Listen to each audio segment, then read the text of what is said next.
नमस्कार विद्यार्थियों, आप ई कंटेंट के अंतर्गत ऋग सूक्तावली में वरुण सूक्त ऋग्वेद के प्रथम मंडल का 25वां सूक्त का अध्ययन कर रहे हैं। हमने पिछले ई कंटेंटों के अंतर्गत अब तक वरुण सूक्त के 6 सूक्तों का अध्ययन कर लिया है। अब इससे आगे जो 7वां सूक्त है उसका अध्ययन करते हैं। तो पिछले सूक्तों में ऋषि सुनसेप, चूंकि वरुण सूक्त का जो ऋषि है वो ऋषि सुनसेप है, उसके द्वारा वरुण सूक्त की वरुण देवता की स्तुति गायत्री छंद के माध्यम से की जा रही है। पिछले मंत्र में बतलाया है कि जो वरुण देवता है वो वरुण देव कैसे है, व्रतों का नियमों का पालन करने वाले जितने भी यजमान है वो यदि वरुण देव की स्तुति करके उनको हवि प्रदान करते हैं तो वो उस हवि को समान रूप से ग्रहण करते हैं। इसमें किसी भी प्रकार का वो विलंब नहीं करते हैं। और विलंब नहीं करने से, चूंकि वो विलंब नहीं करते हैं, तो उनकी वरुण देव की विशेषता है कि वो यजमान के कल्याण करने में भी वो किसी भी प्रकार का विलंब नहीं करते हैं।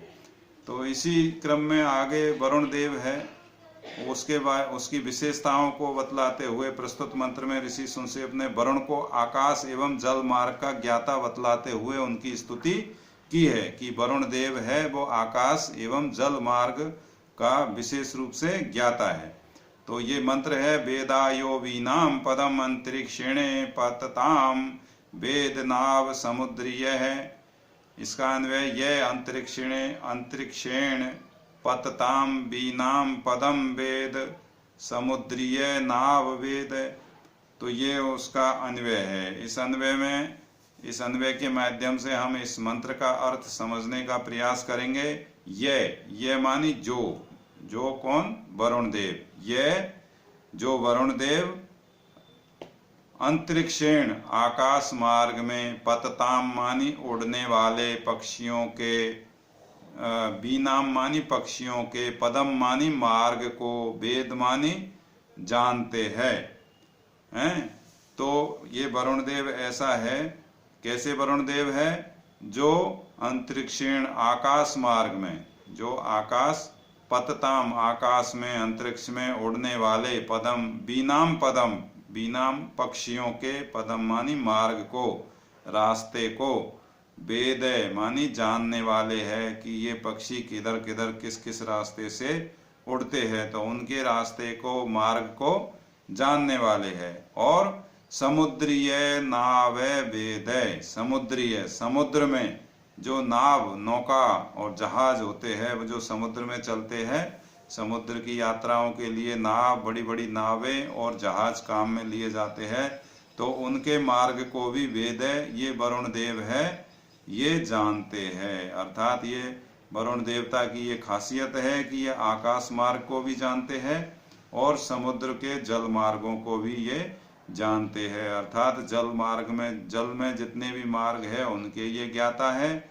समुद्र के मार्गों के ज्ञाता है, और अंतरिक्ष में जो आकाश मार्ग है उसके भी ये ज्ञाता है कि पक्षी किन किन मार्गों से एक स्थान से दूसरे स्थान पर जाते हैं, उड़ते हैं। तो इस मंत्र में वरुण देवता की सर्वज्ञता व्यक्त हुई है एक प्रकार से कि वरुण देव सर्वज्ञ है। वो समस्त ज्योग्राफिकल अर्थात भौगोलिक नॉलेज है उनको, मार्गों का ज्ञान होना, वो सर्वज्ञता, वरुण देव की सर्वज्ञता इस मंत्र के द्वारा व्यक्त हुई है। स्तोता का अभिप्राय, जो ऋषि सुनसेप है उसका अभिप्राय है कि जो वरुण देव इस प्रकार के ज्ञान से परिपूर्ण है वह हमारा कल्याण करने में अवश्य ही समर्थ है। अर्थात वरुण देव है वो बहुत सामर्थ्यवान है, तो वो निश्चित रूप से हमारा या यजमान का या जो स्तुति करता है उसका कल्याण करने में वो समर्थ है। पतताम, इस शब्द में पत धातु है और सत्री प्रत्यय है, षष्ठी विभक्ति का बहुवचन का रूप है पतताम। इसी प्रकार से बीनाम शब्द आया है पक्षी के लिए, तो बी शब्द है षष्ठी विभक्ति बहुवचन पुल्लिंग। छंद की दृष्टि से इसमें बी ना आम इस प्रकार से इसको पढ़ा जाएगा। और वेदा, यह वेद के स्थान पर ही प्रयुक्त हुआ है, जिसका अर्थ है जानता है। वेदा, वेद, विद धातु से वेद बनता है जिसका अर्थ होता है ज्ञान या जानना। तो ये वैदिक प्रयोग है वेदा।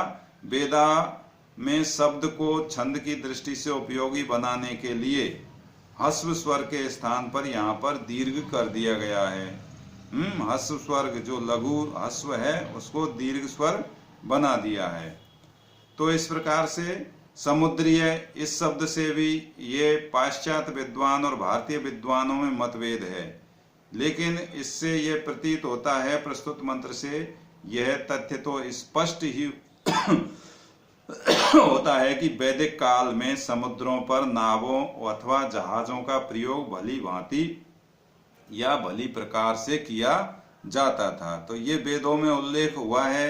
ऋग्वेद का ये जो पहले मंडल का 25वां सूक्त है, इसमें ये उल्लेख आ रहा है कि जो वरुण देव है वे नौका एवं जहाज के जो समुद्र के जल मार्ग है उसको जानते हैं भली प्रकार से। तो इसका तात्पर्य ये हुआ कि यहाँ पर जो वैदिक काल है उस समय पर भी समुद्रों में जहाज या नौका का प्रयोग होता था।